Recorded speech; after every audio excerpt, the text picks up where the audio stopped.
Hello, hello, hello, everyone. Hey, Tim. Hi.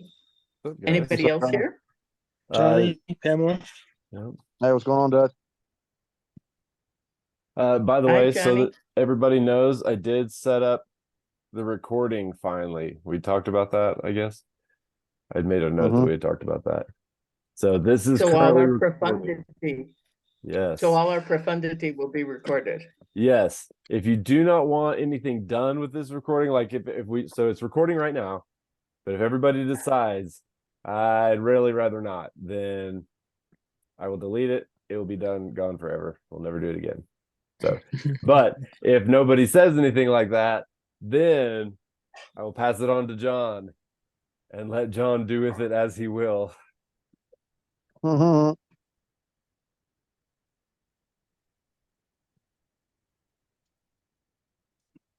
Yeah, I don't see any reason why not. I am totally Except that impartial. We're giving away all the esoteric secrets. Yeah. If you look for them, they're free to find anyways. Yeah. This might end up on television one day. You never know, man. Yeah. Yeah. On 60 Minutes or on some cop show.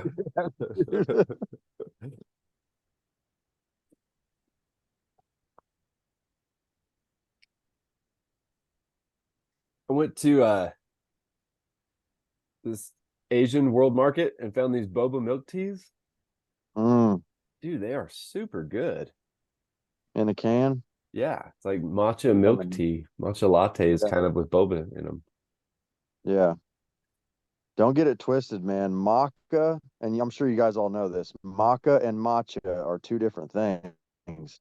And it's like when I drink maca, the root, man, I sweat. Maybe I overdid it, but I sweat, and it's like, it's too much, man. I got to take it in small doses.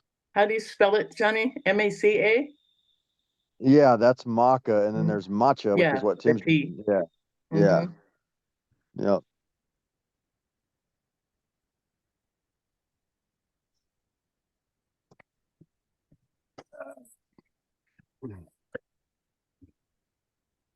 All right.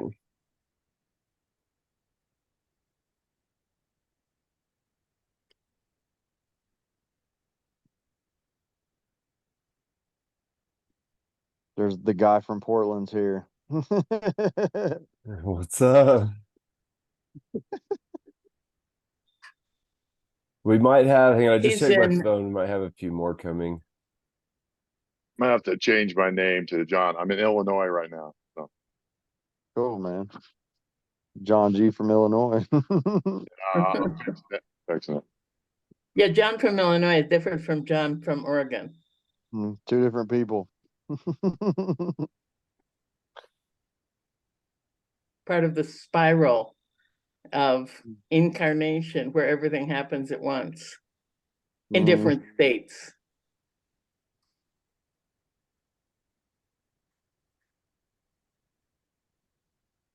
I am at the headquarters of the Theosophical Society in America. I'm like the first person to arrive, and there's like no one else here, and I'm in their administrative building in my room. I thought I'd check in with you guys because I got nothing else going on until tomorrow morning. So that's pretty cool, John, that you're there. Yeah, built in 1926. It's really cool. It's the yearly conference. Yeah, next weekend is Theosofest, their largest public event that they have here, and I'm here as part of the Olcott experience. I'll meet with the president of the national and the general secretary, and they have presenters and meetings and all kinds of fun stuff in store for us. Cool. Yeah. Did you specify how many people are coming to the Theosophy or doing the Olcott experience? Coming to the festival. It's a local thing, but they say there are about 3,000 people show up. There's going to be vendors. They have got it all staked out with tents and stuff out in the main lawn. But there's I think there's 8 or 9 of us are going to be flying in from around the country for the week ahead of time. And then we're going to help staff the festival when it starts. That's awesome, man. Who is the president? They just got a new president. It's Douglas Keene started his term in June. Met him yet, but I will be. The previous president was Barbara Bear. She had been president for, I'm not sure how long her term was, but they just switched. What's the difference between the president and the secretary? I mean, I know the normal difference, but I was wondering in Theosophy. I'm not totally sure. I think the secretary is the day-to-day business, and the president is more of the bigger scope. But they're going to tell me, and so next week I can actually answer that question for you. The secretary at the United Lodge of Theosophy is the top. As far as I know, there's no president. The general At the secretary is one who ULP. gave me my room key, so she's at least doing the day-to-day stuff. But yeah, no, it's a big, huge building built in 1926. I'm like the only person in here. It's all the administrative buildings are here, and the meditation room, the auditorium, and there's just a little old me, as far as I can tell. I'm in Wheaton, Illinois, which is kind of Chicago land. How far from Chicago? It seems my brother was the one who was driving, but it seems to be about 30 minutes, 45 minutes outside of Chicago, something like that. It was a lot more rural when they built it, let's say. And I don't really see a break in the sprawl between the airport and here myself. You flew into O'Hare? Yeah. My younger brother lives in Seneca, Illinois, which is about 40 minutes from here. I've never visited him ever before. He's been here for like 9 years, and he has 3 little girls, and so I flew in ahead of time. I'd been staying with him and visiting with my nieces, and he dropped me off for this. So cool. Of course, I made a good excuse to come visit my brother in Illinois. I just couldn't bring myself to take a vacation to Illinois over the course of 9 years. But I'll come for this, and then I'll visit him while I'm here. You should take a look at Chicago. Chicago's pretty cool. I'm pretty. If I could put more time on the back end, I would have. But I missed the first day of school for my son today, and I'm kind of pushing it, being gone for 9 days as it is. So yeah, maybe I'll be back. That's I used to live in. Go ahead. Yeah, I was just thinking because I was talking to a lady that she was kind of my mom growing up. She's a sweet old lady. She's in her 90s. Her name's Pat. But anyway, she was telling me that, back in the day here in Oklahoma, they all started school after Labor Day all the way. That was the thing, and it never changed. And now, my daughters, they start like August 12th through the 16th, here in the Tulsa metro area.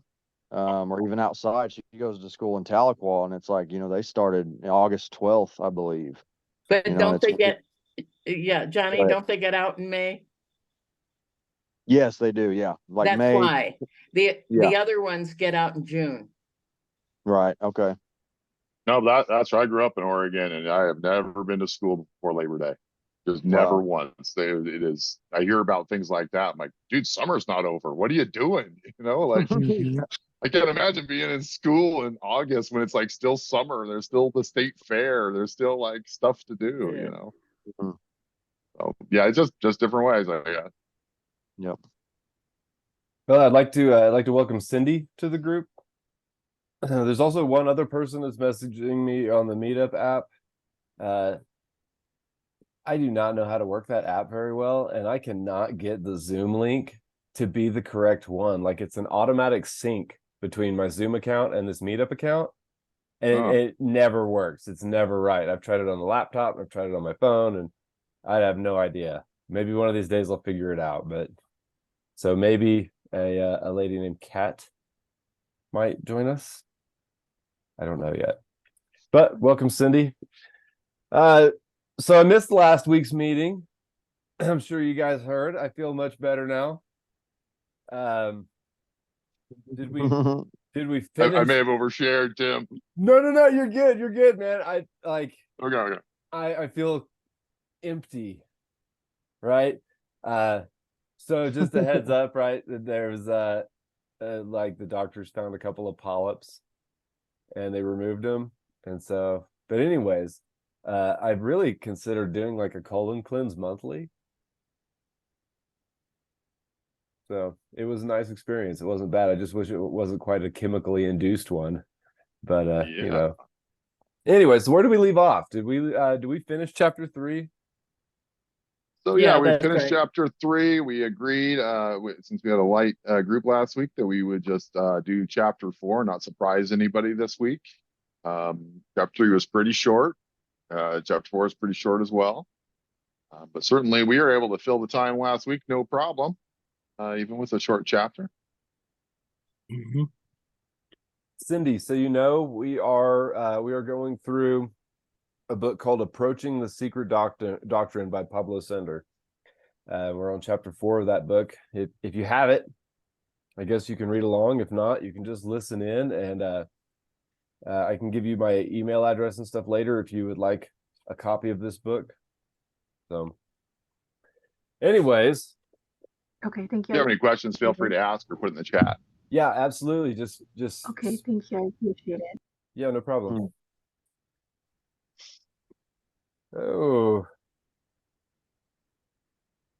All right, so how cool would it be to find your dad's notes like 40 years later, right? And it'd be all about this stuff.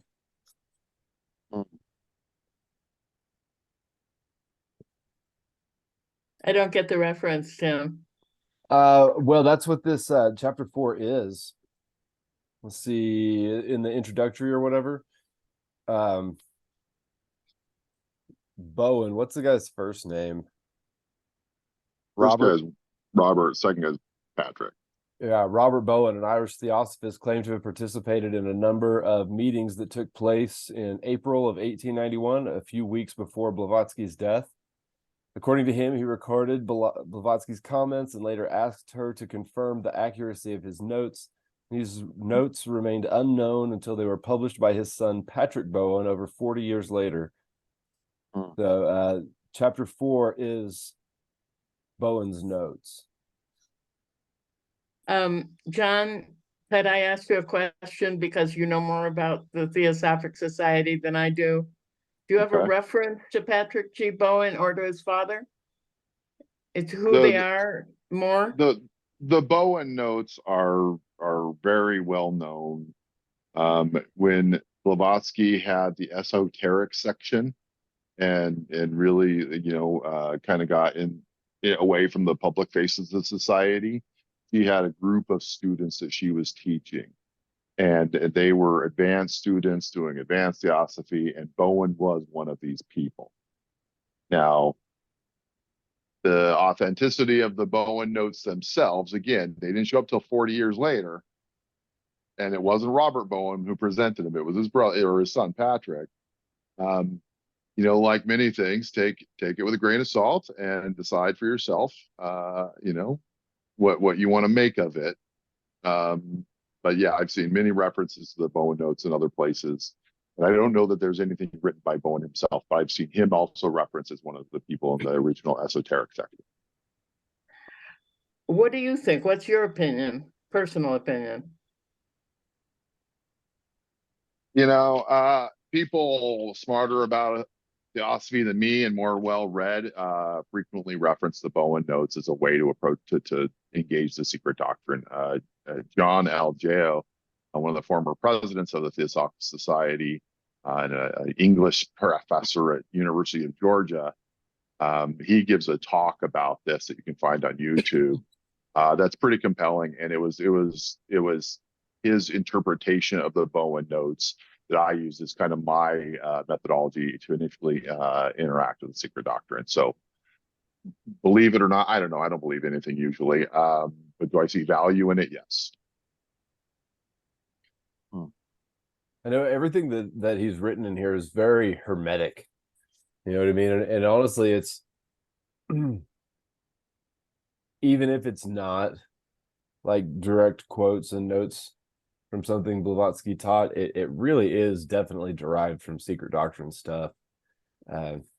Just this chapter at least is, just the way he talks about things or whatever. And honestly, it's probably one of my favorite chapters in this book, just because of the content of what he says. It's very practical, right? It's very practical approach to it, and it's like a regular person writing about it. And you can read Blavatsky's writing about, but like this is one of us talking about interacting with this of the period, and I can appreciate that.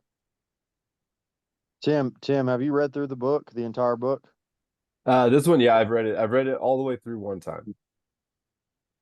Okay. How recently, Tim? I finished it probably a week or two before we kicked this meeting off. Like, it was what I was reading on my own right before we started doing this, and then we just decided to go through it again. So it's actually been really good to actually deep dive into this. So I get a lot more out of it than just reading it on my lunch break.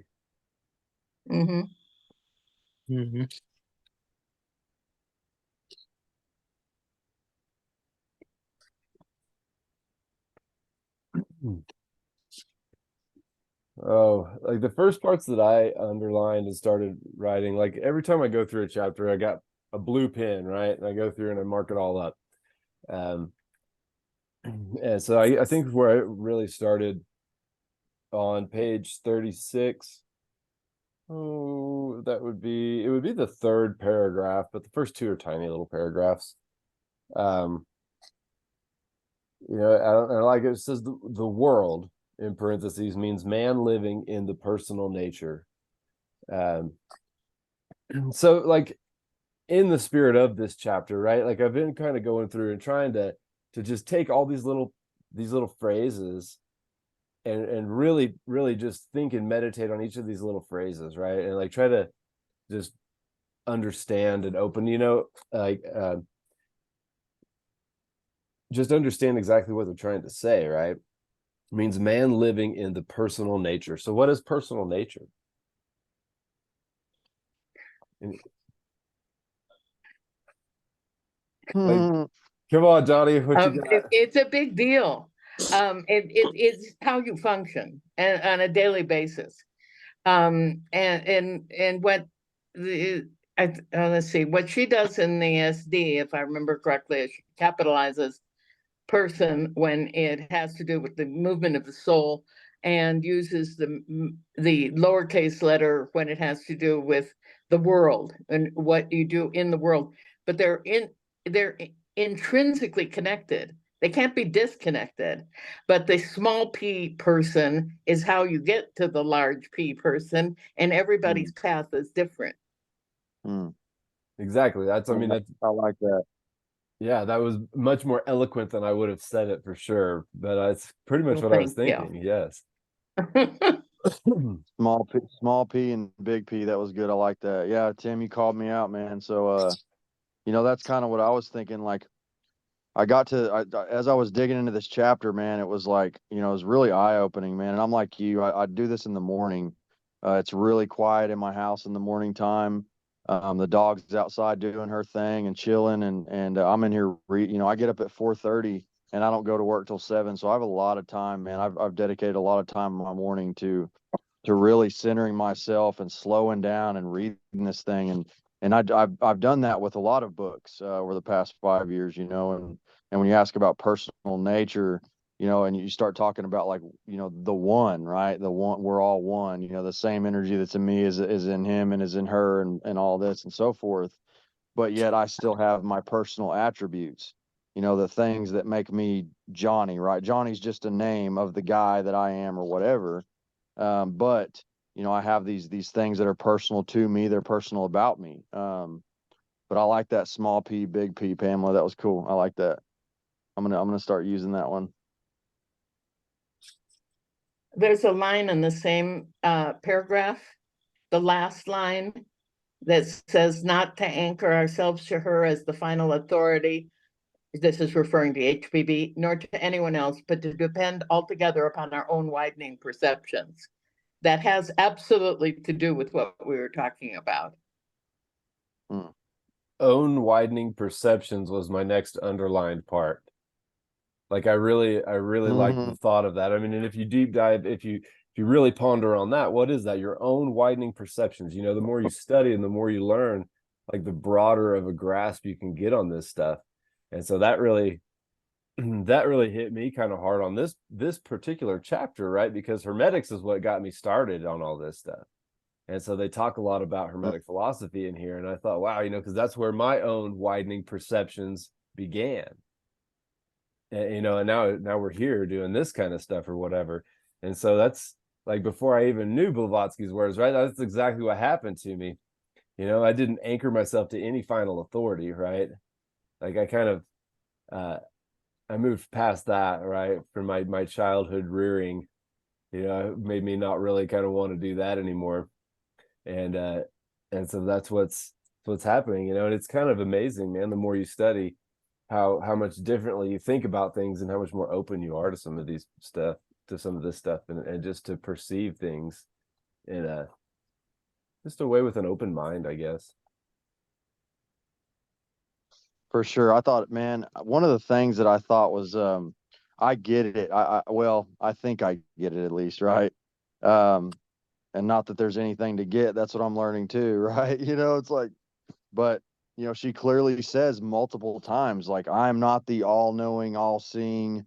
I don't have all the answers. I don't have the meal ticket. You know, it's none of that. It's like, you know, the things that I've found, I have found, and here's a start. You know, this is just a start into this stuff, but it's like, you know, I have this idea, like I'm following this teacher, right? Like she's written all these things down, and she is a teacher in the sense of the word, but yeah, she's also saying, like, she's saying, listen to me, but don't listen to me.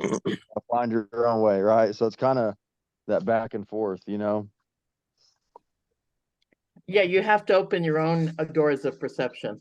You remember that line from Aldous Huxley? Yeah. Well, Anybody? wasn't that in Yeah,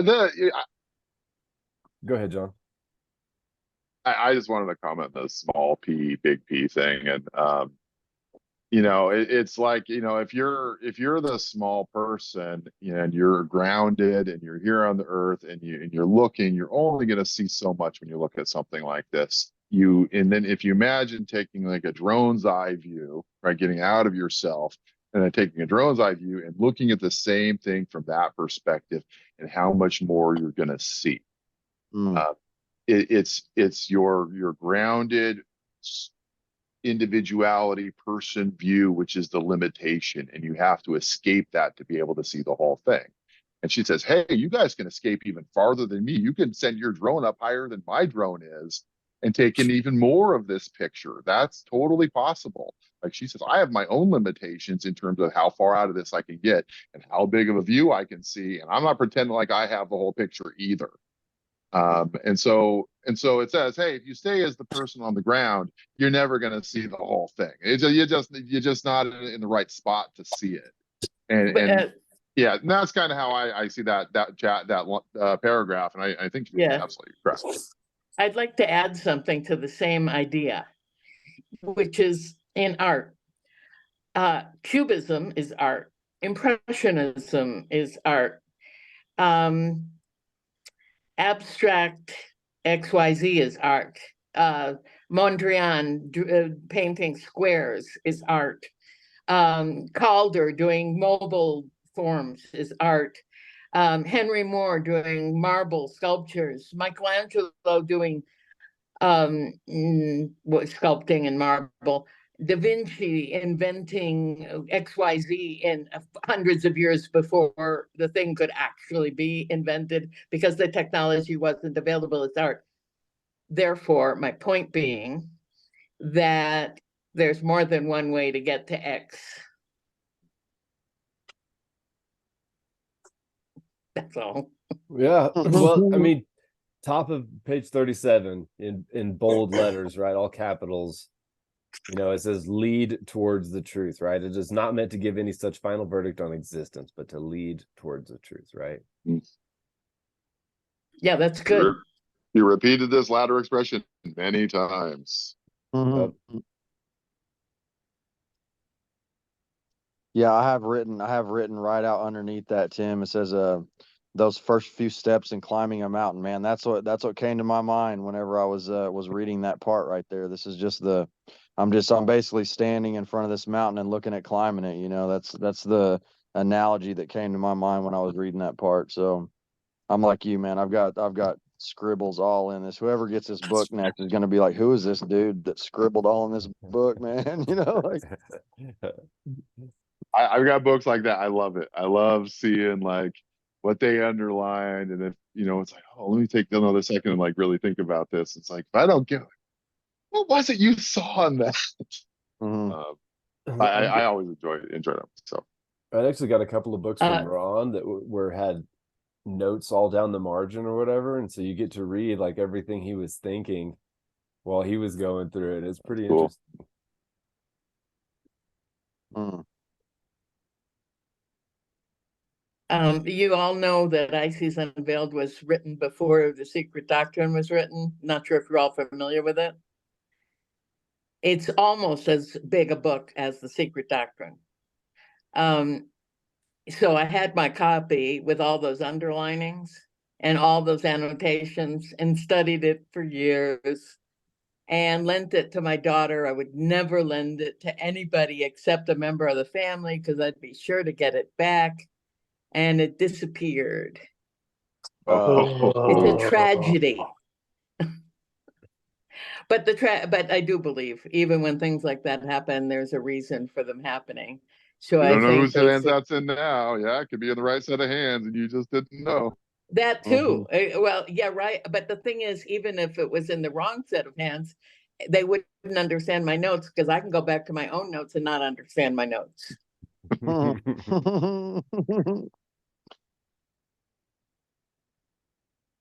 We had Rob for a second. Yeah. He's coming back.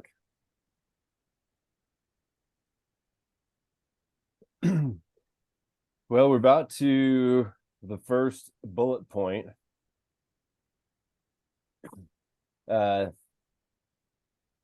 does it say? No matter what one may study in the secret doctrine, let the mind hold fast as the basis of its ideation to the following ideas. Right. So I didn't bother underlining a whole lot in these, just a few little snippets here and there, because I really feel like four of these points? I mean, they're pretty descriptive in themselves, right? And they're all equally important. Yeah, I think we should probably cover all of them. If they're Yeah. fundamental. Anything Yeah. that says fundamental, I think we should probably cover. Absolutely. All right, so number one, right? The fundamental unity of all existence. I actually had a slight experience with that this weekend. And it was just like a momentary thing, right? Like I was driving up the mountain to go for a run. And that's kind of what I was thinking was I just felt connected to everything, right? Like there was a ton of deer out that day, a ton of little squirrels. Like it just the wildlife was very prevalent that morning, like more than normal, at least for what I typically see when I drive up there. And it's just like everything was so green, man, and like the plants looked happy, right? And the wildlife I saw looked happy. Like the deer were just doing their thing, man, not a care in the world, as was I, right? Doing my thing, not a care in the world, just like enjoying my morning. And like in that little moment right there, well, it's silly, right? It is silly, and it's a small little thing, but I felt like connected, and it was just like, I don't know, man. I felt like maybe I'm a cactus, dude. Like I feel like I belong in the desert. That's so awesome, dude. It's okay to laugh at me, guys. LSD will do that to you. Yeah, I wasn't even on any of that.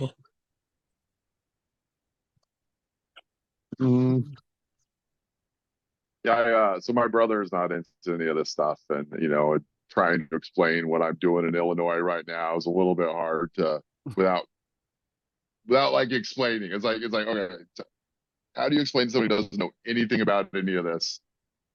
It's the very basics, and so I didn't really, but we're talking about politics and we talk about all kinds of things. And I was trying to explain the concept of the heresy of separation, and how like if you ignore this first fundamental unity of things, like that's an inherent problem in a lot of things. And so we're going through and we're talking about politics and society and kids and all things. And I was like, all right, dude, I'm going to be annoying, but every time you say, I'm going to call out the heresy of separation.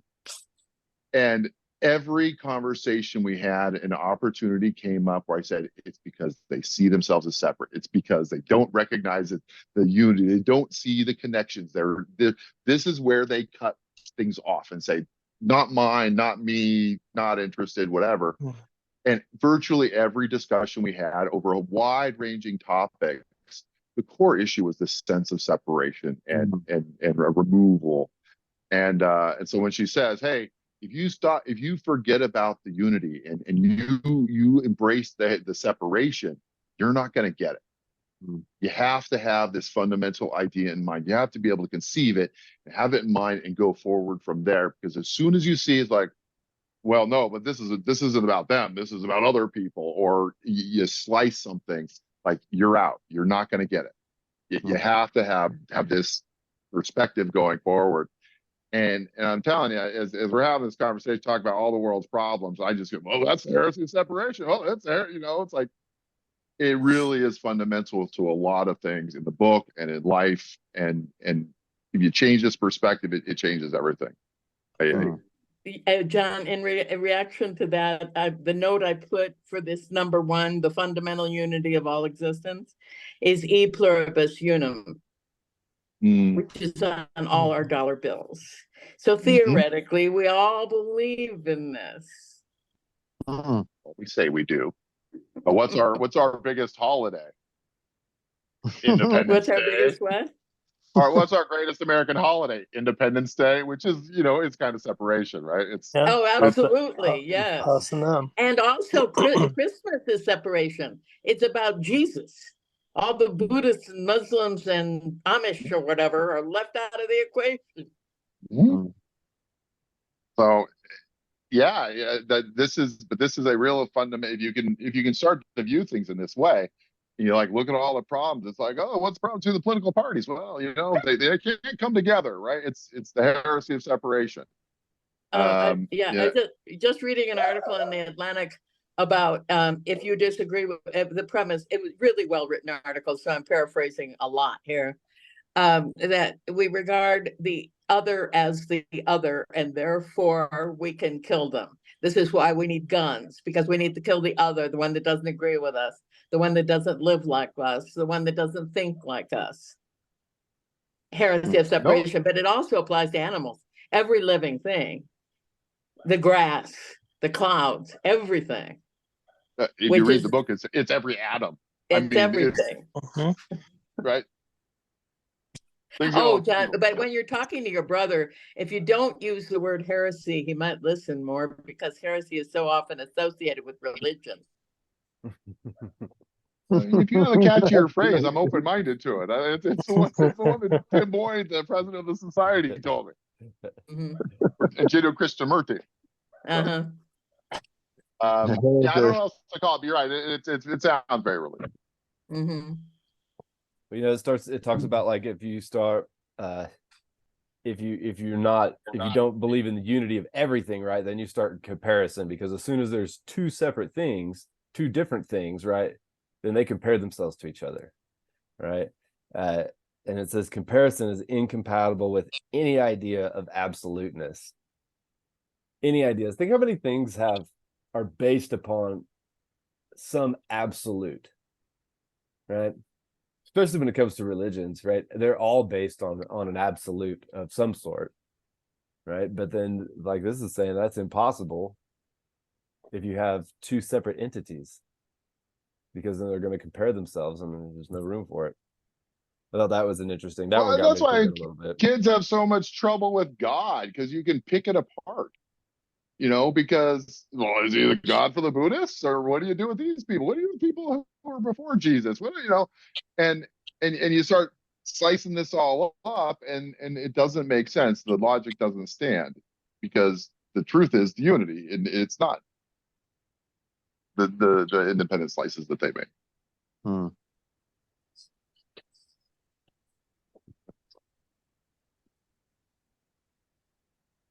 Yeah, you turn the page on page 38 at the very top. It starts talking about the atom, the man, the God. She says are each separately as well as collectively absolute being in their last analysis. That is the real That is a real individuality. individuality. Yeah.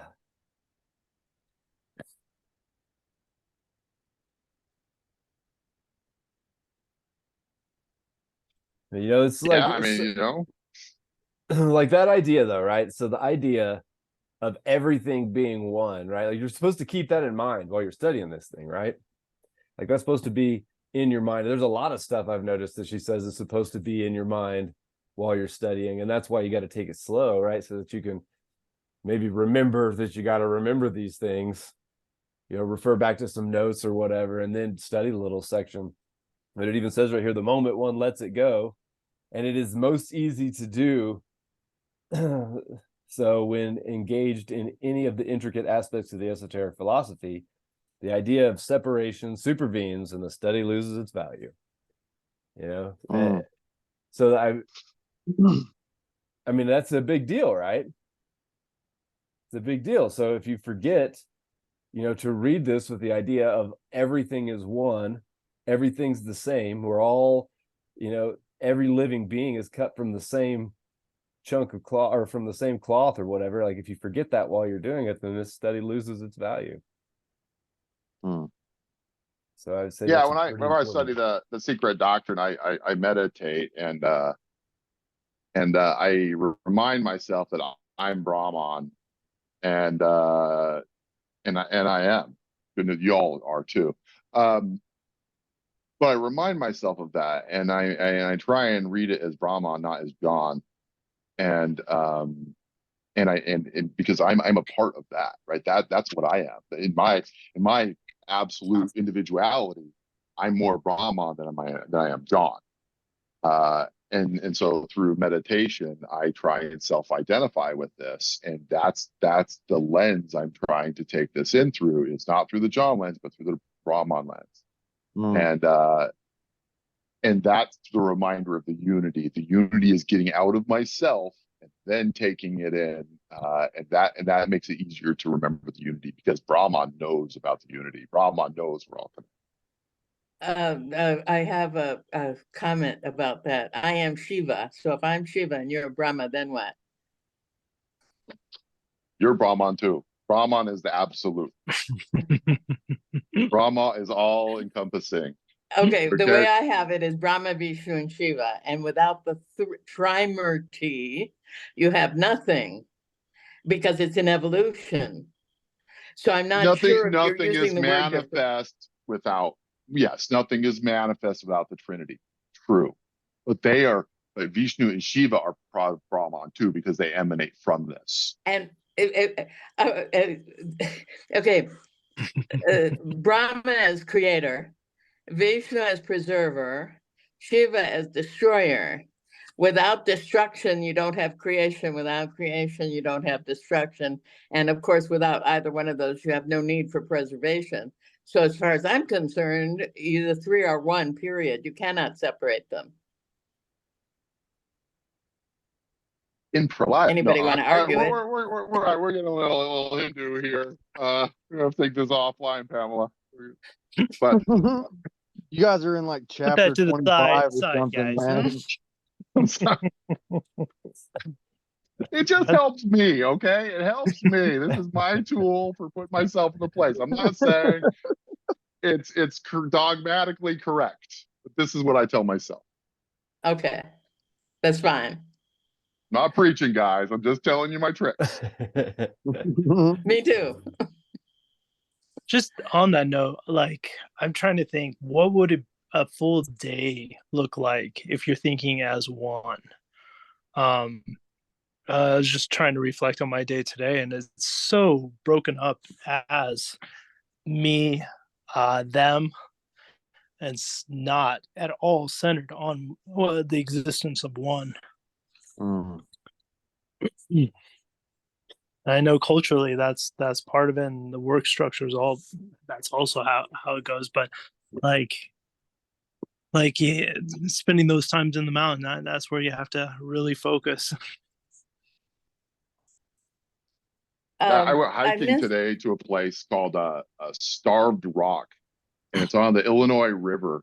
And it's where one band of Indians ran the other band to the top of this rock pillar, and then they just surround it until everybody starved on top of the pillar. And they either like jumped into the river and they got killed. Anybody who came down got killed. Anybody who stayed up there starved to death. And I stood on top of this, reading the plaque and like really like taking in the place. And you know, I gotta say, and maybe it's being in nature and whatever, but I really could feel the history of the place. I could really feel like, oh man, like this something happened here. Like there's energy here in this place. And you know, I think it's hard to do that when you're not in nature. It's the big difference. But again, if Tim's out with the cactus or if I'm on, you know, on the rock, I think we can get there. Yeah, working 9 to 5. Yeah, I'm not real good at that either. Yeah, it's not very much Absolutely. Yeah, I have to agree with Dutch, man. I'm glad you brought that up, man. You know, like, you know, I'm sure as everything, you know, more will be revealed as time goes on. You know, you keep you know, you keep this stuff at the forefront of your mind and studying it and all that and trying to practical application, you know, applying it into your life. But you know, at the same time with the rat race of the world, you know, well, especially, you know, here where we're all at, right? The United States of America, it's like, you know, I definitely can see this, you know, being a challenge, you know, keeping this stuff at the fore and putting in a practical application. yep, it's a trip. You know, I've been trying, and there's a lot of things I used to really care about. I really don't give a shit about anymore. You know, because it's just it's too, you know, if you're seeing from this higher perspective, you know, it's you don't get caught up on little things so much. You know, when you're you know, who was it? Alan Watt says, you know, the problem with people is they fall in love with an inch. And he suggests that our lives are just 1 inch on the long road of history. And we just fall in love with our particular inch and we get obsessed with our inch. And because we're so in our individuality, that's the world to us. But if you have perspective, you know that this is a miles long road that's going on, and you're just in that inch. And because you're in that inch, you think that's everything, and it's just not. So if you can go through life and not be in your inch, it really changes how you're going to perceive everything. So I was actually having a conversation with one of my friends today via text message, and he had said something. And it was actually, I'm pretty sure word for word was, I just want to be the best, or the best version of me that I can be, right? And what I thought was, well, then go do something for somebody else, right? Go do something altruistic. Go, I don't know, man, go buy the homeless dude on the corner a Subway sandwich or something, right? Like if you want to be the best version of you that you can be, what are you going to do? Like read a self-help book? Like go to the doctor and get a diagnosis or something? I don't know. Like How are you measuring? Yeah, what Right? are you measuring this? What is the best How are you version of measuring you? best? You know, and then What's I your thought, metric? yeah, how do you know when you are your the best version of you can be, right? Like, what does that even mean? You know, I think it's what I told him. I was like, well, why don't you go do something for somebody else then, and don't expect anything in return. That's a good start. But you know, this this kind of stuff is like this theosophy's really kind of pushed me in that direction. You know, it's like all of this stuff that we do, man, all this reading that we do and everything has really got me thinking like that. You know, and like I was kind of excited that was my initial reaction. I was like, whoa, does that mean I would do that too? Like, Like, My value system changing? holy crap. Yeah. That's what it is, right? It's just a value system. It's what you what measure gets measured counts. And if it's money that you measure things by, right, then that's what's going to count. That's what you're going to go after. And if it's relieving suffering for others, right, and that's how you measure. It's like, how much suffering did I relieve? And that's how good I am. Well, then that's what matters to you. If you don't give a crap about that, you don't give a crap. But yeah, best is just relative to what you're how you're measuring that. And Tim, yeah, I think that's that's exactly it. I mean, are you like I've riffed about how I'm a cell before, right? It's like, well, am I a white blood cell or am I a cancer cell? Like, what is my role in this larger organism? Am I helping to heal others or am I making everybody sick? And I think our best selves is probably the white blood cell, right? Going out there and fighting the baddies and making us have the whole larger whole healthier. And You forgot about leukemia. Well, do cancer cells know that they're bad? Many white blood cells.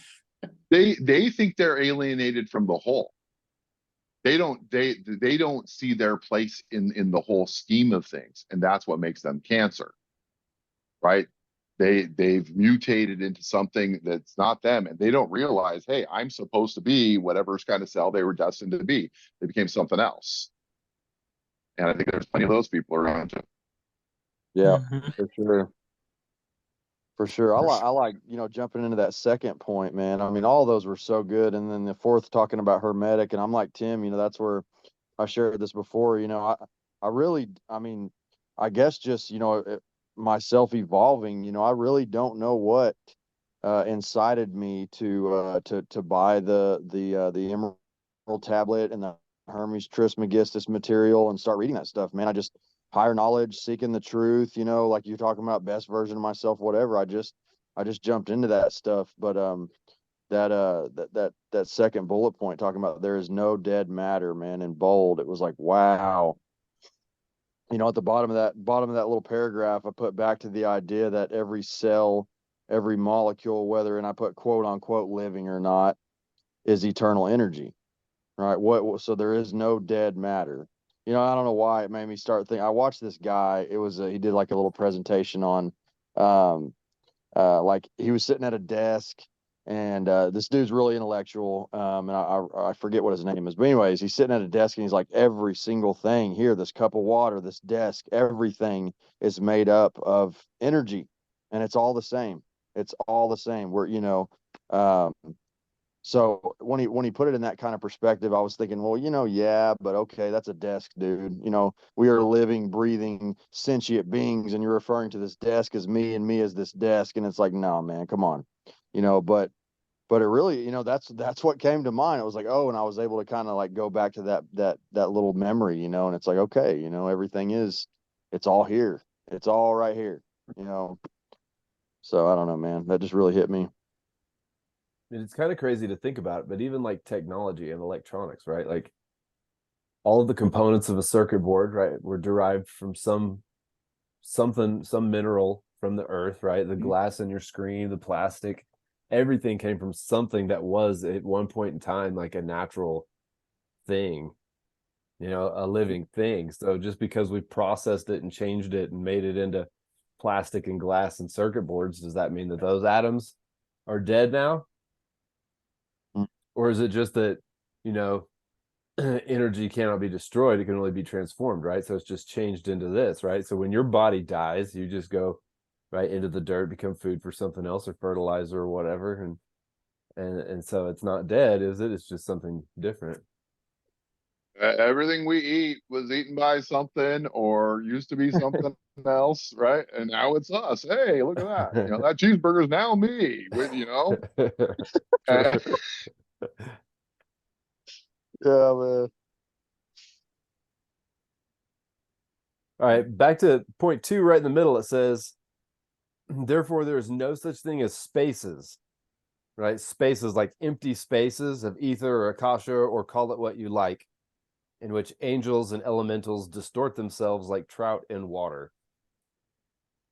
So, no ether, no akasha, right? It's not separate. Someone could or explain empty that. space. That would be great. All right. this is my thought process, right? And then I would love to hear what everybody else thinks about this. But so like dark matter in space, right? When I see videos or listen to people talk about it or read books on it, it seems like it's the nothingness, the void, the emptiness, right? Is the absence of substance or whatever. But what if that is, that is the substance that we all came from, right? Because you can't have something from nothing. So the earth and all the planets and every living organism and all the atoms and everything came from somewhere. And that's what everything is floating in. So did it come from that? And that's why it's not empty space. That's why ether and akasha and all that's not empty space. It's, or dark matter, I guess, whatever you want to call it, is, it is the substance of us. Right, it's not matter. And there's two things. There's spirit and there's matter. Is that spirit? Is that what that is? And that's why we can't see it and we can't measure it. We can't do it because it exists on a different plane. I'm going to answer that question by saying no. Yay. No, and And yes, what, expound because- now. Well, then it gets too complicated. Kabbalistically, you go to Ein Sof and Ein Sof Aur. Now, the top of the Kabbalah is Kether, which is the beginning of all things. So if matter were anywhere, it would be in that number one topmost point of the Kabbalistic tree. But above those 3 points are these other 3 names that I just gave you. And I have no idea how to describe them. But if we take at face value that the secret doctrine has something to do with the Kabbalah, then there's something out there that our limited, finite minds cannot grasp. Well, yeah, I totally agree with that, right? Of course, there's, our minds are matter and material existence, right? So it's going to be hard for our brain to grasp anything that's spiritual or not matter or material existence. You were talking about dark matter, Tim, and saying, that's where, I think that like some other things I've learned, man, that these are in order for a reason, right? Like 1 through 4, and that's why she honed in on like 1 being the unity. Keep that in mind. Keep that in the forefront of your mind, that nothing is separate. And it's funny that we kind of talked about that when getting into this stuff, because it helps me in this second thing. It helps me in this third thing, keeping that in the forefront of my mind, that everything is one, there is no separation there. So just because like we're on this spinning ball or wherever we're at, who knows, it might be flat earth, you know what I mean? But whatever, right? So we're here and that's there, but there is no separation. It's all one, it's all one. So it's all the same stuff, right? That's what you're saying. Yeah. I mean, I agree. I do think that that's what it sounds like she's saying, is that it's, it's not dead matter. There's no empty spaces. It's all the same thing, right? It's all the same stuff.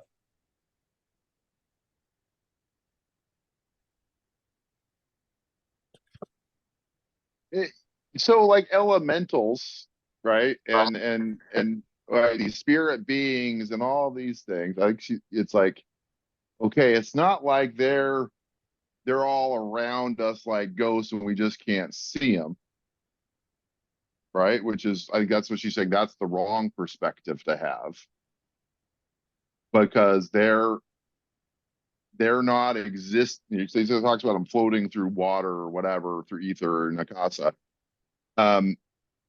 So it's like, oh no, it's not like they can walk through us because like we're in the same thing as them, right? Again, I don't totally understand this concept, but like, because is it that ethereal beings couldn't pass through me because we are in the same right? Like Johnny says, we're one, and so it can't be they're passing through me and whatever, because that would make us separate. That would cause the Again, comparison. I don't fully understand this concept. Because that's what he's talking about. He's talking about ethereal beings being able to go through, and is there like a ghost plane that I don't see that they're all walking around on? And she's saying, no, that's not how it is. Right. What is the second law of thermodynamics? I always get this mixed up. I think it's matter is neither created nor destroyed. Does anybody know the answer to that? Is that correct? No, I don't know. I I don't can't know if it's the remember. second law or not, but that's one of them. That one, anyway, that Yeah. one. So going to the idea of ethereal beings, are they Mhm. matter or are they not? Ultimately, I would think that we are not matter. We are under an illusion that we exist. And so ethereal beings and us are the same thing. We're not separate things, which then goes back to the idea that nothing is separate. Mm. I've definitely always thought that the reality that we live in is not the most percentage of our actual existence. There's another idea to go along with this, I think goes along with this idea, is black holes.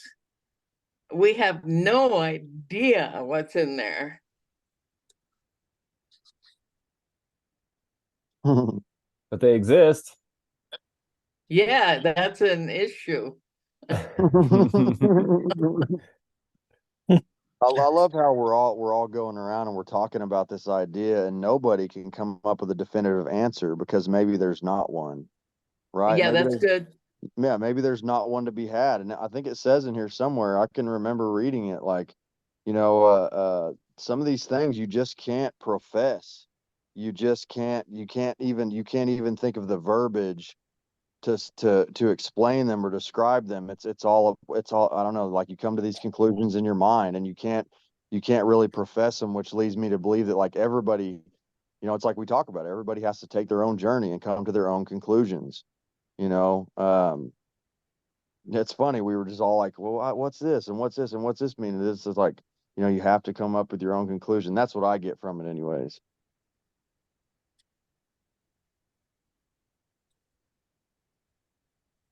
In the paragraph that you were looking at just now, I think Tim was referring to it.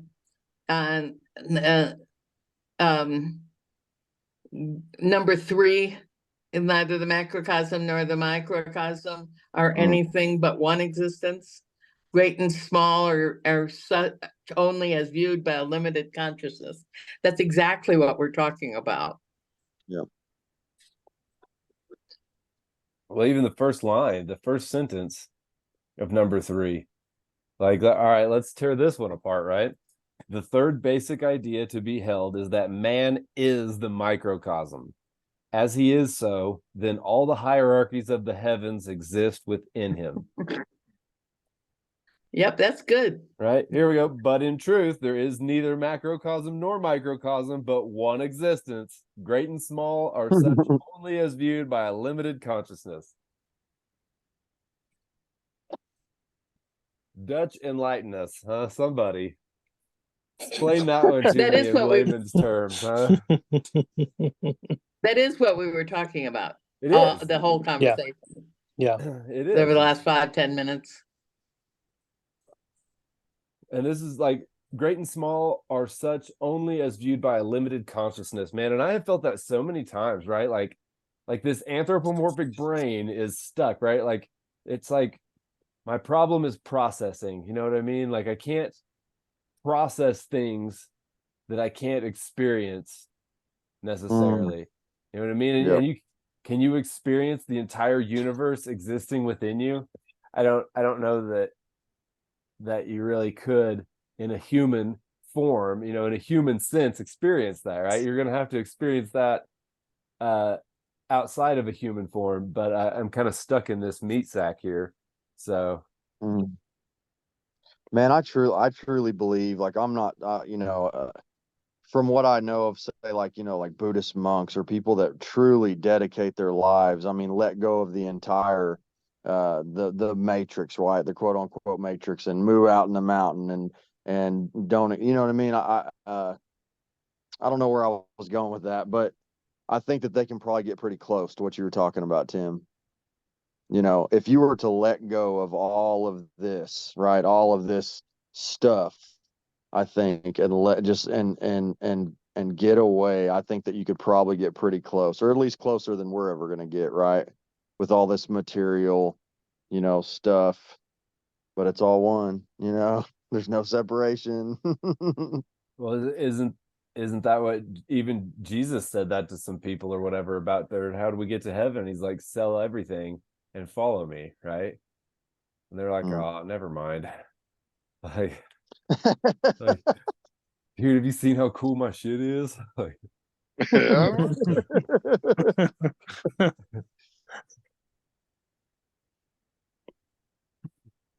we want to move on to the last basic idea. Let's get it. And this is my favorite right here, man, because this is where this is like my roots, you know. The fourth and last basic idea to be held is that expressed in the great Hermetic axiom. It really sums up and synthesizes all the others. As is the inner, so is the outer. As is the great, so is the small. As it is above, so below. There is but one life and one law, and he that worketh it is one. Nothing is inner, nothing is outer, nothing is great, nothing is small, nothing is high, nothing is low in the divine economy. Right? Mm. And that means we need to love the bad guys. Mm. There's no separation. Yeah, I mean, we're all one, right? We're all of the same substance Mm-hmm. with the same And all path. on a trip. We're all on a trip. And the path is different depending on the individual. And we've all been everywhere. We don't Mhm. think we're bad guys today, probably most of us, but we've been there or we will be there. We can't escape it. It's part of the experience. This reminds me of Sympathy for the Devil. That's good line. Is that a real thing? The Rolling Stones song "Sympathy for the Devil." Ah, Mm. yeah, Uh, cool. it you know, I was very politically concerned and politically involved, and I don't know if I mentioned this already. One day I had to accept Donald Trump into my life and stop rejecting this person. It was so bad for me and brought me so much negativity and so much poison into me to have so much animosity and hate for someone. And you know, it was a real process for me after watching 5 years of MSNBC and listening to NPR and like really like going all in on just despising somebody to be like, all right, fuck it, I give up. I accept it. There's always going to be a bad guy. There's always going to be a counterbalancing force. Mm. It's always going to be out there. It doesn't matter if it's this guy or another guy or whatever. This is something that's going to exist in the world. I just need to accept that. And I'll tell you, Mm. I have never felt better. I don't pay any attention to that shit anymore. I don't listen to what any of they say. I don't care if he goes to jail. I don't give a crap about any of this whatsoever. Because whatever, somebody was going to serve that role. It doesn't matter. And honestly, they don't get any of my attention anymore. They don't take away from my family. They don't take away from my life and my health and any of that. But it was only through acceptance I was able to achieve that. And Mm. and yeah, so yeah, I accept the baddies, Pamela, and Mm. you know, they're part of us, and it's here to stay, and I don't hate half the country because I've accepted them too. That's a difficult one. I understand that. Very hard. It was very, very hard for me. I'm gonna throw a little line out here. I know Tim's heard this line for sure. If I'm disturbed, the problem lies within myself. Right. Mm-hmm. And I'm just going to be real with you guys. I learned this in AA, right? Which is much more than I ever thought it was going to be, right? It's a very spiritual program. It led me to where I'm at today. And it really kind of led me into this. I mean, to be honest. And that always rings with me when I hear that kind of stuff. You know, if I'm disturbed, the problem lies within me. I have to look within me. You know, it's not them, even though it may seem that way. And what's funny is that it's usually a mirror. I'm looking into a mirror. You know, this person or this thing or whatever that I'm despising. It's like that's me. that's me, every time. So yeah. Maybe an as it is, so below, as it is above, Yeah. so it is below thing, right? Mhm. Yeah. Yeah. That too. Yeah.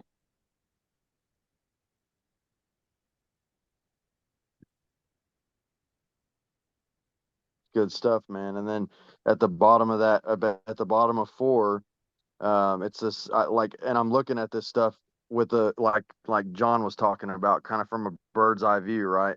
Like, in the mornings I'm reading this stuff, I'm in it, and my eyes are in it, and I'm focused and I'm meditating. But right now, as we're doing this study, I'm like up here, kind of looking. I'm distant from my book, like even literally, and looking at this stuff, and all the notes I have on this page, they all go back to that oneness, right? So I have one existence, all having its own individuality, but being the one all at the same time, right? And that's what I have written basically in other words after each one of these, so that it keeps bringing me back to that first one, that first bullet point, all one, all one, all one. So, and she made it clear, like Tim said, to keep that in the forefront of your mind while reading this. So It's a dangerous, it's a tough idea for a lot of people. I have a friend who's, she's into a lot of mystical, esoteric stuff, and tarot and stuff like that. And I told her about it, and she's like, John, you're asking me to give up my individuality, like who I am, like dissolve myself as a person. No, like I she's like, I'm not going to do that.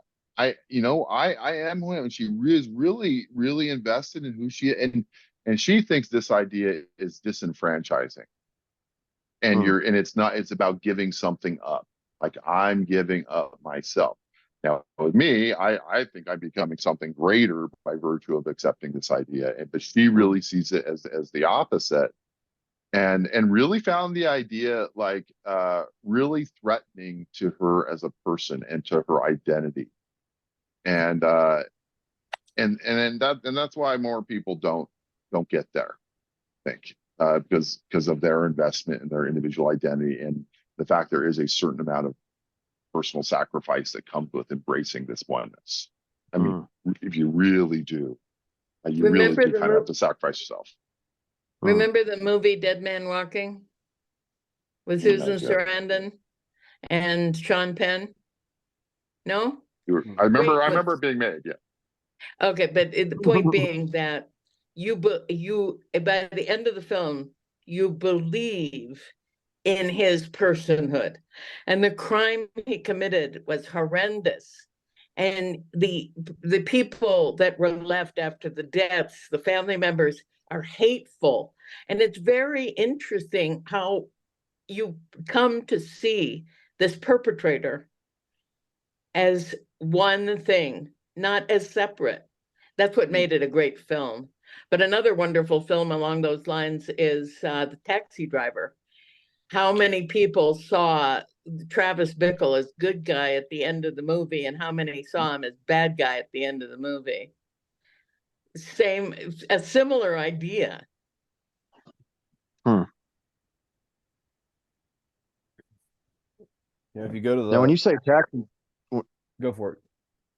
no, when you say Taxi Driver, you talk. I don't know why my mind went to Taxi by Robert De Niro. Is that what you're talking about? Yeah, that one. Okay, yeah. Okay.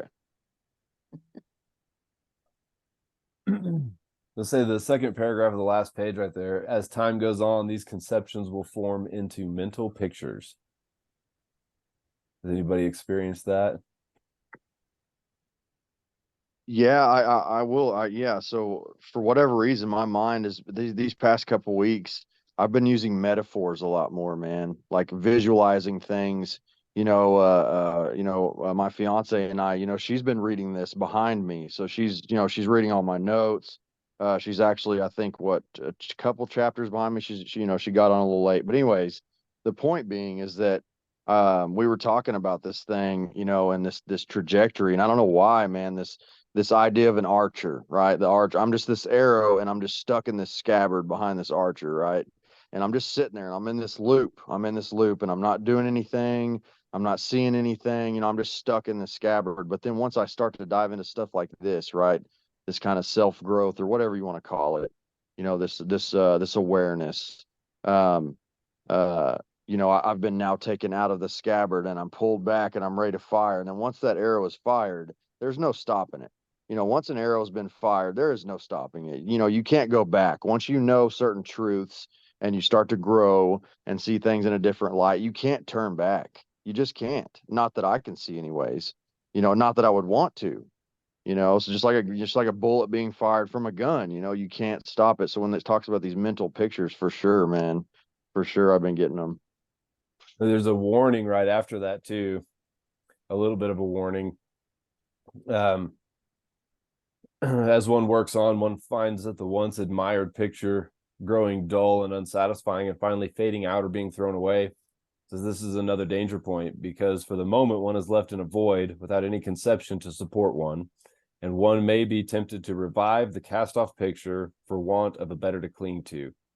The true student will, however, work on unconcerned, and presently further formless gleams come, which again in time give rise to larger and even more beautiful pictures than the last. But the learner will now know that no picture will ever represent the truth.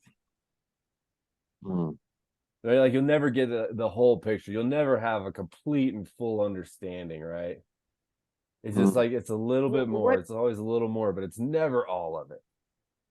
What paragraph were you reading? That Second to last. Yeah, page 39. And what paragraph?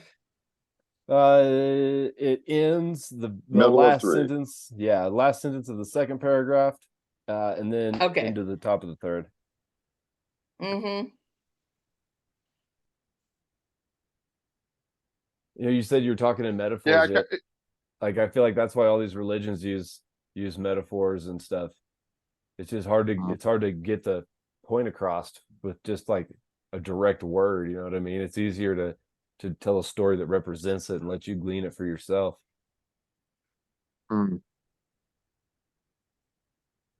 Blavatsky refers to Theosophists as the great analogists, because they're all about analogies. Like the whole thing is about analogies, trying to like express this idea.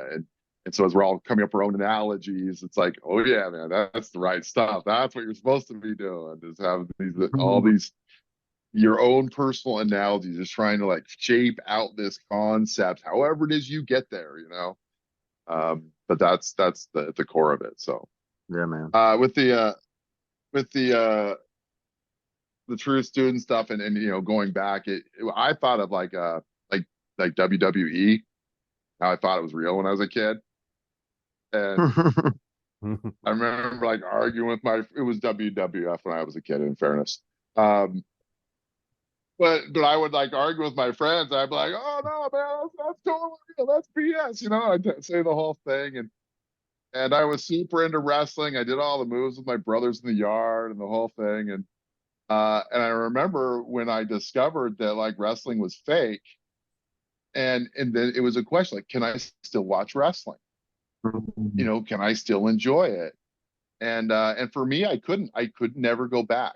I could never go back and be like, okay, I believe that the Honky Tonk Man really is Elvis Presley wrestler. Who knows, And I could never get there again, because I'd seen the light. I knew it was all fake, and I had to move on. And and again, I started watching MMA and did all the stuff. And like, oh, this is real. None of it's actually real, and it's all just entertainment, and it's all but it really reminded me of becoming disillusioned with something. And it's like, once you see what you thought was the truth is a lie, you can never go back to thinking it's a truth. So that's my analogy. WWF. That's awesome, man. Yeah, when I first started reading like the top of 39, it talks about like breaking the brain. Where's that at? It says it's the very well, it's bottom. actually Destruction of the atoms of the brain. Yeah. Yeah, and it was almost ominous. I was like, okay, well, am I gonna break my brain doing this? Obviously I knew better than that, right? And then getting down in it. So it's not so much a warning as it is. I think for me, what it just screamed out to me is like, take it slow, man. Take it slow. There's no need to crank this thing out and read it like it's a book that I'm getting ready to take an AR test on or something. It's not like that at all. So it says waking consciousness and every conscious mental picture formed means change and destruction of the atoms of the brain.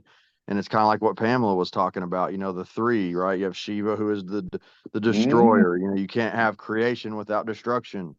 That they go, all those things go right hand in hand. So yes, it's just like you were talking about too. The lie has been destroyed in my mind, and here comes the new truth, right? And I guess that's the whole point of this thing is like, steadily, seeking the truth. Oh, an interesting guess. analogy to that is baptism. That's what theoretically baptism does. It takes you from one state of being to another state of being. I'm not promoting baptism here, but that is the idea behind it. Since you said that, I'm going to go out and get baptized tomorrow. Yeah. I'm going to go put that on my calendar.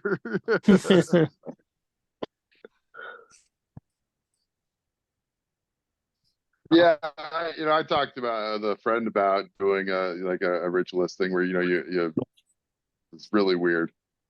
It's like, all right, well, we go up in the woods, and like in some Native American traditions, there's a rebirth, and they bury you in the ground, and you spend the night in the ground, and like in the morning, you like crawl out of the dirt, and you like you're reborn. The old you is dead, and it got left in the grave, and the new you has emerged in the morning, and I was talking to a friend, and I was like, all right, man, so what if we go up in the woods? I explained this thing to him. He's like, yeah, let's do it. Totally. Let's go fucking do it. Damn, I thought you were gonna say no. We still haven't done it, but it's like, oh man, my friend's like into this. So I don't know if I'll ever get called out on it. I will let you guys know if I go in the woods and die and then reborn. Good to know. Yeah, okay. If you ever come to New Mexico, we can bury each other. I'll totally do that. I could have guessed you'd be into it, Tim. Yeah. I won't do it. Pretty wild. This is real stuff, Pamela. More than one way to die. Well, baptism's a little cleaner than burying yourself in the ground, though. That's true. Mm-hmm. Maybe we could bury What is that ourselves old and then get baptized. Yeah. There you go. There's more than one way to skin a cat. Yeah. Hate that expression though. The idea. Yeah.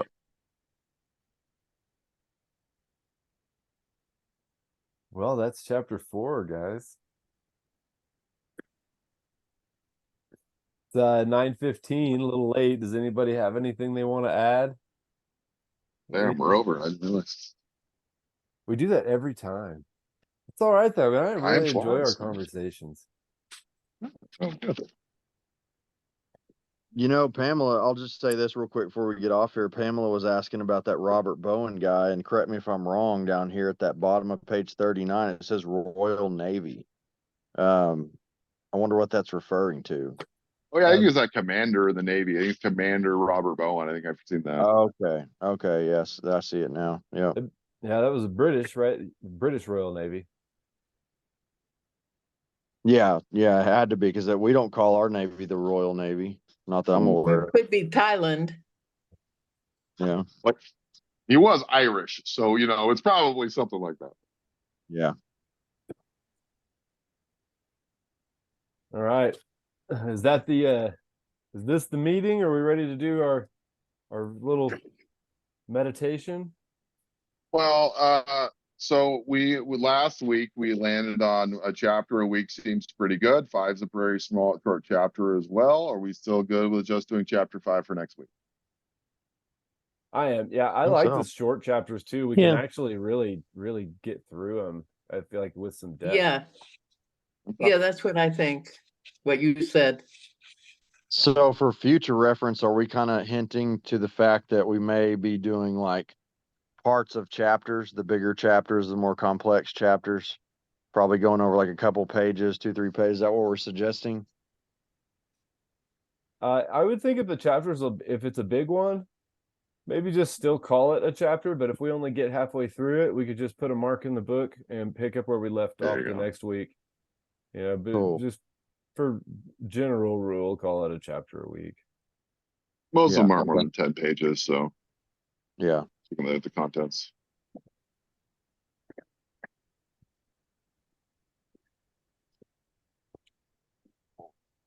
All right, guys. Back to thoughts for aspirants. Very nice. Yeah, let me get my timer set up too. This is a good one, guys. Very applicable to tonight.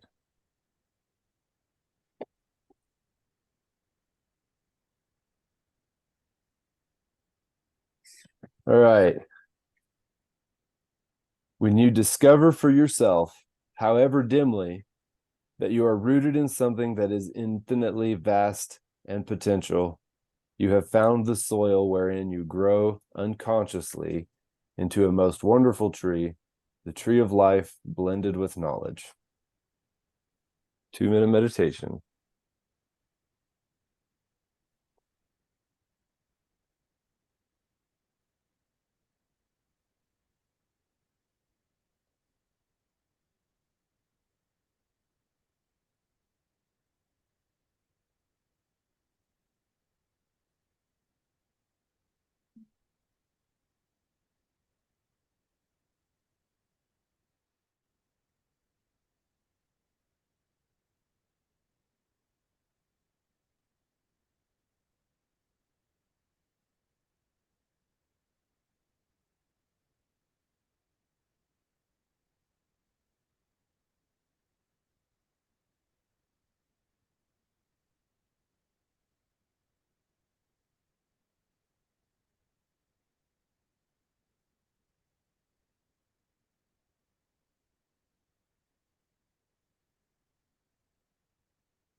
And that was 2 minutes.